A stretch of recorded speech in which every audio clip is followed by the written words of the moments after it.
Ez a mai nap olyan, találtam a hűtőben különböző apró kis maradék zöldségeket,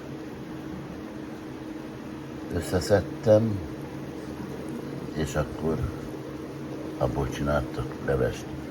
Ilyen egy szem, két szem, tényleg két szem, talán három szem paradicsom, akkor egy zöld pepperoni, paprika az erős, azért tettem bele, és akkor pár szem gomba, fehér répa, piros répa, de nagyon kevés, tényleg amit találtam a hűtőben, és egy hagymát felvágtam apróra, és rátettem arra ezeket, felengedtem, megfőzöm, és akkor főzök bele tésztát, és akkor megvan az ebéd fillérekből, komolyan mondom fillérekből, és akkor, tehát a rendszert megpróbálom áthágni, nehogy már nekem a Fidesz nyavajások túl tegyenek rajta, nehogy ne lakjak jól, igaz, fillérekből is.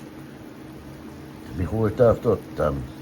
Na mindegy, teszek bele tésztát, és megeszem a levest, és a zöldséglevest, de gizdáskodni akarok, akkor a la carte-ból készült a la minestrone, olasz szup, de hát nem olasz és nem minestrone leves, hanem jó kis romás, kis kevéske zöldségből, annál finomabb lesz, higgyétek el, lányok, nem kell ide húsok bele, meg ilyen zöldség, meg olyan zöldség, minél kevesebb van, mind benne, minél egyszerűbb, annál finomabb.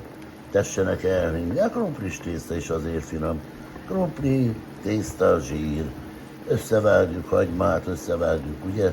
Tep, összerakjuk, megfőzzük, és egy isteni finom. Nem? Na jó van. Elköszönök, lányok, mert letelik, nem tudom, hogyan kell feltenni a felvételt.